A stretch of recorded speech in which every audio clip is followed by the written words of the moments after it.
గోపూజ చేశాం.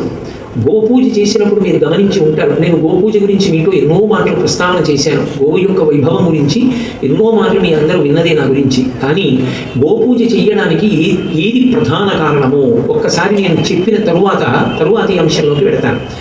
గోపూజ చేసేటప్పుడు గోవు యొక్క నామాల్లో ఒక నామాన్ని చెప్తాం. ఆ గోవు గురించి చెప్తూ హవ్యమునకు కవ్యమునకు నీవే ఆధారము అంటాం. సనాతన ధర్మం అంతా దేని మీద ఆధారపడిందంటే హవ్య కవ్యముల మీదే ఆధారపడింది. హవ్యము కవ్యము లేకపోతే అసలు సనాతన ధర్మమే లేదు. హవ్యము అన్న మాటకు అర్థం ఏంటంటే పరమేశ్వరుడు ఏర్పాటు చేసినటువంటి ధర్మచక్రం తిరగడానికి మనం తగినటువంటి పాత్ర పోషించాలి. పరమేశ్వరుడు ఏర్పాటు చేసిన ధర్మచక్రం ఏంటి? మనుష్యుని వలన సమస్త భూతములు బ్రతకాలి. మనుష్యుడు దేని వలన బ్రతకాలి? దేవతల వలన బ్రతకాలి. దేవతలు దేని వలన బ్రతకాలి? మనుష్యుల వలన బ్రతకాలి. మనుష్యులు ఎవరి వలన బ్రతకాలి? దేవతల వలన బ్రతకాలి. ఇది చక్రం. మనుష్యులు దేవతల మీద ఆధారపడతారు. దేవతలు ఏమిస్తారు? ప్రధాన వర్షాన్ని ఇస్తారు. వర్షం ఇస్తే పంటలు పండుతాయి. చతుష్పదములైనటువంటి ఆవులు ఎద్దులు అన్నీ సంతోషంగా ఉంటాయి. ఇప్పుడు పంటలు పండితే అందరికీ కడుపు నిండా అన్నం దొరుకుతుంది. మనకి కడుపు నిండా అన్నం దొరికితే మనం యజ్ఞం చేస్తాం. యజ్ఞము అన్నది కేవలము సనాతన ధర్మమునకు ఒక్కదానికే చెందిన ప్రక్రియ. ఇక ఏ విశ్వాసమునందు అగ్నిహోత్రము ద్వారా హవ్యమిచ్చుట లేదు. ఒక్క వేదమే చెప్పింది దాన్ని. అగ్నిముఖంగా దేవతలందరినీ పిలిచి స్వాహ అంటూ పిలుస్తూ దేవతలకి హవిస్సిస్తారు. అగ్ని పట్టికెడతాడు. అందుకే హవ్యవాహనుడు అని పేరు. దేవతల్ని పిలిచినప్పుడు తినడానికి దేవతలందరూ వస్తారు. వచ్చి వాళ్ళు కూర్చుంటారు. దేవతలకు ఒక లక్షణం ఉంటుంది. దేవతలు కూర్చుని ఉండగా ఎవరెక్కడికి వెడతారో వాళ్ళకి వాళ్ళు వరం ఇస్తారు. వాళ్ళు వరం ఇవ్వకుండా వెళ్ళరు. అది దేవతలకు ఉండేటటువంటి లక్షణం. అందుకే కదా మహాభారతంలో సూర్య భగవానుడు అడగకపోయినా కుంతికి వరం ఇచ్చి వెళ్ళిపోయాడు కనపడితే. అది దేవతల యొక్క ధర్మం, వాళ్ళని పాటించాలి. అందుకే యాగశాలకు ప్రదక్షిణం చేస్తారు. దేవతలు వచ్చి కూర్చుంటారు కనుక. కాబట్టి దేవతలు ఏం చేయాలి? వర్షం కురిపించాలి. వర్షం కురిపిస్తే మనకు అన్నం దొరుకుతుంది. మనకు అన్నం దొరికితే మనం తినేయడం కాదు, మనం దేవతలకి యజ్ఞం చేస్తాం. మిగిలింది మనం తింటాం. ఈ యజ్ఞమునందు హవిస్సు పొందిన దేవతలు కడుపు నింపుకుంటారు. నింపుకుని వాళ్ళు వర్షం కురిపిస్తారు. ఆ వర్షం వలన మనకి పంట దొరుకుతుంది. మళ్ళీ మనం అన్నం తింటాం, మళ్ళీ యాగం చేస్తాం, మళ్ళీ దేవతలకు అందుతుంది. మిగిలిన భూతములన్నీ మన మీద ఆధారపడతాయి, మనుష్యుని మీద. ఎందుకని అంటే ఒక్క మనుష్యులకు మాత్రమే ఒక అధికారం ఇచ్చాడు పరమేశ్వరుడు. బుద్ధి చేత ఒక్క మనుష్యుడే అనుభవిస్తాడు. ఒక ఏనుగు ఉందనుకోండి, దానికి ఒక దంతం ఉంటుంది. ఏనుగు దంతం యొక్క వైభవాన్ని ఏనుగు అనుభవించదు. ఒక చామరీ మృగం ఉందనుకోండి, దాని తోక వైభవాన్ని చామరీ మృగం అనుభవించదు. అలాగే ఒక కస్తూరి మృగం ఉందనుకోండి, కస్తూరి మృగంలోంచి వచ్చే కస్తూరిని అది వాడుకోదు. కానీ మనుష్యుడు చామరీ మృగం యొక్క తోకలో ఉండే వెంట్రుకలన్నీ తీసి చామరం చేసి పరమేశ్వరుడికి చామరం వేస్తాడు. చామరం వేస్తే ఆయనకు ఉపశాంతి కలుగుతుంది. ఆయనకి కూడా బడలికి వస్తుంది. దేనివల్ల బడలికి వస్తుందో తెలుసా? మంత్రం స్వరం తప్పితే ఆయన బడలిపోతాడు. మొదటి బడలికి కారణం అది. వేదం స్వరం తప్పకూడదు.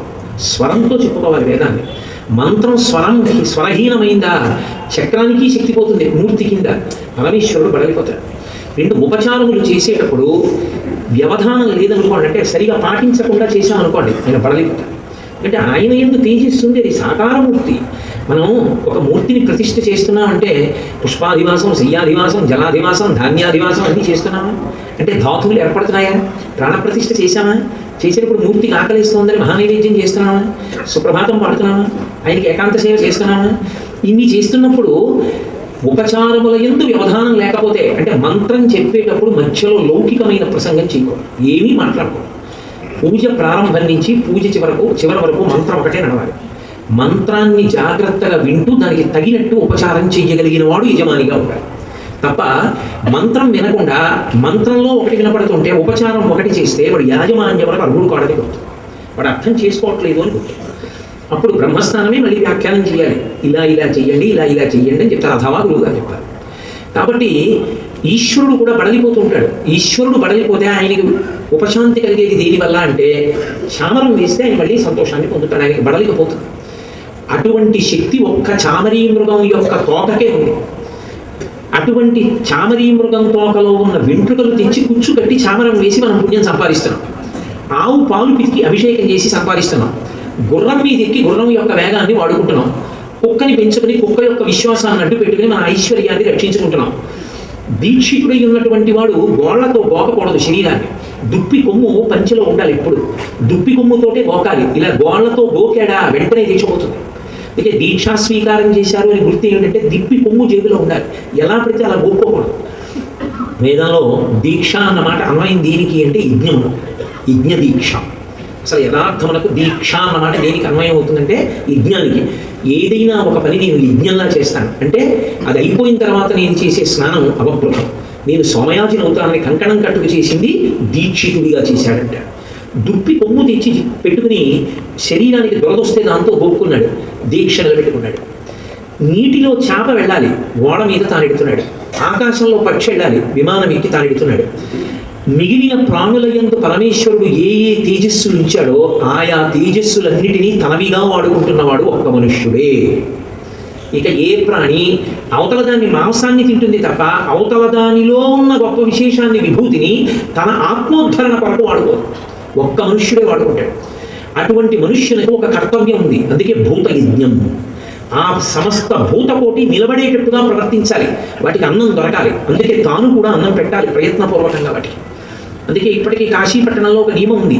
కాశీపట్టణం వెళ్ళి బృందాలు బృందాలుగా వెళ్ళి వంటలు చేసుకుని అక్కడ అన్నం తింటే ఆ వంట చేసుకుని అన్నం తినే ముందు ఒక పాత్రలో అన్నాన్ని పట్టుకుని గంగానది ఒడ్డుకెళ్ళి గంగలో కలపాలి.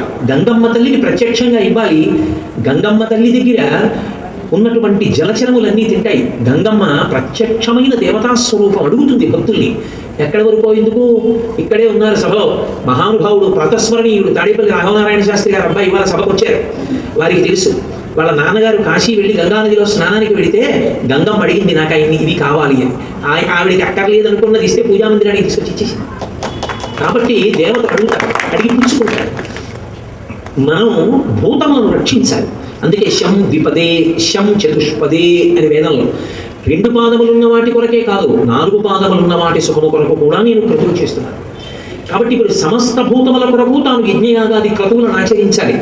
ఈ యజ్ఞయాగాది క్రతువులనన్నిటినీ ఆచరించడానికి హవిస్సుని ఇవ్వాలి. అగ్నిహోత్రంలో అగ్ని పట్టుకెడతాడు. అగ్నిలో వేస్తే కాలిపోతుంది అనకూడదు, శుద్ధమవుతుంది.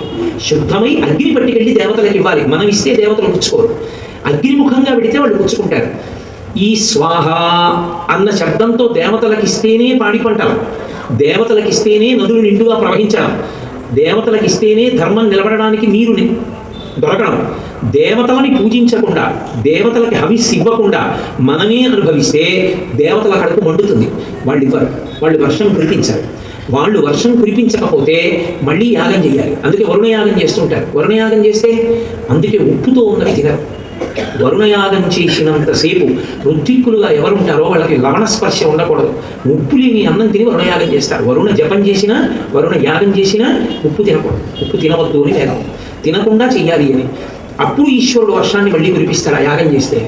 కాబట్టి ఇప్పుడు యాగం చేసి అగ్నిహోత్రంలోకి హవిస్సుని ఇవ్వాలి అంటే ఆ పదార్థమును ఇవ్వడానికి తప్పకుండా ఆజ్యధార వెయ్యాలి. నెయ్యి వెయ్యకుండా హవిస్సు ఒకటి వేయకూడదు. నెయ్యి, హవిస్సు, సమిధ 3 పడాలి అగ్నిహోత్రంలోకి. ఏకకాలంలో పడాలి. స్వాహ అనగానే 3 పడాలి. ఓసారి వేసి ఓసారి వెయ్యిగా అలా చేయకూడదు. ఓ దేవతని పిలిచేశారు, స్వాహ అన్నారు. ఆయన అన్నం ముద్ద కోసం చేయి చాపాడు. ఆ పెట్టినటువంటి హవిస్సు కోసం ఏది వేయలేదు కూర్చున్నవాడు. అందుకే అది ఎవరు పడితే వాళ్ళు చేసేది కాదు. మంత్రభాగ సమన్వయం తెలియాలి. ఎక్కడ స్వాహాకారం వస్తుందో, ఎక్కడ చెరువు వెయ్యాలో తెలియాలి. చెరువు అంటే వండినటువంటి హవిస్సు అది ఇప్పుడు వెయ్యాలో తెలియాలి. వాళ్ళే కూర్చోవాలి. అంతేగాని ఏదో అదో సరదా కింద కూర్చుని వేస్తే కొంతమంది దేవతలకు ఇవ్వకుండా పోతారు. అప్పుడు పిలిచి అన్నం పెట్టని పాపం వస్తుంది. 3 ఏకకాలంలో పడాలి. ఆజ్యధార పడాలి. ఆవు నెయ్యి పడాలి. అప్పుడు ఆవు నెయ్యి పడాలి అంటే ఆవు ఉంటేనేనా? ఆవు లేకపోతే నెయ్యి ఎక్కడిది? నెయ్యి లేకపోతే యజ్ఞం ఎక్కడిది? యజ్ఞం లేకపోతే హవిస్సు ఎక్కడిది? హవిస్సు లేకపోతే దేవతలకు అన్నం ఎక్కడిది? అన్నం లేకపోతే వాన ఎక్కడిది? వాన లేకపోతే జలం ఎక్కడిది? జలం లేకపోతే ధర్మం ఎక్కడిది? అర్ఘ్యం ఇవ్వడానికి లేదు, ఆచమనం చేయడానికి లేదు, తాగడానికి లేదు, పంట పండించడానికి లేదు. ఇక ఎలా నిలబడుతుంది దేశం? ఆవు ప్రధానం. హవ్యము లేని నాడు ధర్మము లేదు. ధర్మ చక్రం తిరగడానికి ఆవు ఉండాలి. అందుకే గోపూజ చెయ్యకుండా ఏదీ చెయ్యి. అసలు నేను మీతో ఒక మాట చెప్తున్నాను. దేవాలయంలో ఉన్నటువంటి భ్రమరాంబ అమ్మవారి దగ్గర కూర్చుని అభిషేకం చెయ్యడానికి మనకెవ్వరికీ అర్హత లేదు. అది ఒక్క అక్కడి ప్రధాన అర్చకుడికి. అందున ఈ శ్రీశైల క్షేత్రంలో ఒక విశేషం. 365 రోజులు అభిషేకం జరిగేటటువంటి అమ్మవారి స్వరూపం ఒక్క శ్రీశైలం. భ్రమరాంబాదేవికి ప్రతిరోజు అభిషేకం. అటువంటి క్షేత్రంలో అమ్మవారికి అభిషేకం చెయ్యాలి అంటే ఎవరో ఒక్కరే చేస్తారు ఆ అర్చక స్వామి. అందరూ చెయ్యకూడదు, చేస్తాను అడగకూడదు కూడా తప్పది. కానీ లోపల ఉన్న భ్రమరాంబ అమ్మవారికి స్నానం చేయిస్తే, సమంత్రక అభిషేకం చేయిస్తే ఏ ఫలితమో గోవు మీద నీళ్లు చల్లితే స్నానమంతంతో అదే ఫలితం. అంత గొప్పది.